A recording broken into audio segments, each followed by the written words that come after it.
एक मराठी का आधार है। मैं देव आनंदी का रहने वाला हूं और आपसे अपेक्षा है, आप दिलदार मुख्यमंत्री हमारे रिक्शा चालक और टैक्सी चालक के सर पे आप हाथ रखेंगे। डर का माहौल ये लोग ने तैयार करने की कुछ संगठन के और कुछ पार्टी के लोग कर रहे हैं। रिक्शा वाले भी आए गवंडी से, रेलवे स्टेशन से लेकर बैंड्रा टर्मिनल्स के लोग हैं, कुर्ला टर्मिनल्स के लोग हैं, गवंडी के लोग हैं।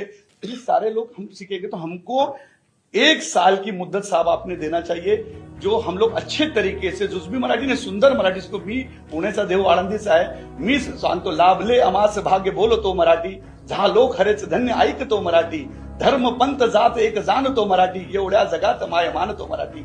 वो ये बोलती है कि मैं रिक्शा में इसलिए बैठी कि हम देवेंद्र फडणवीस जी के राज में हैं, हम सुरक्षित है। आपकी रिक्शा में बैठने का कारण ये है कि उसके ऊपर देवेंद्र जी का फोटो लगा हुआ था।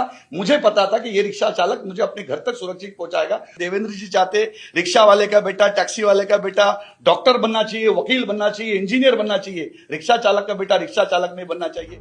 आपने जो अभी बात कही है वो मुझे अच्छी लगी की तुम्ही सगळे शिकू इच्छिता। तुमची सगळ्यांची मत आहे की जुजबी का होईना मराठी शिकलं पाहिजे, हे तुम्ही मत मांडलं, याचा मला आनंद आहे।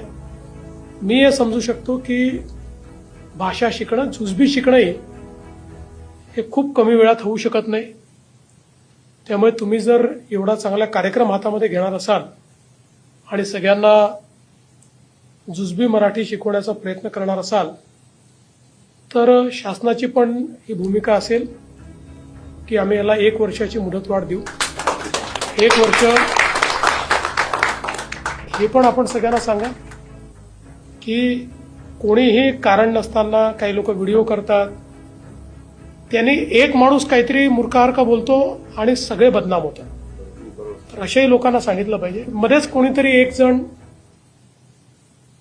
मराठीबद्दल वाईट बोलतो, अशा लोकांनाही जरा सांगितलं पाहिजे। सगळ्या भाषा उत्तम भाषा आहेत, आपल्या देशाच्या भाषा आहेत।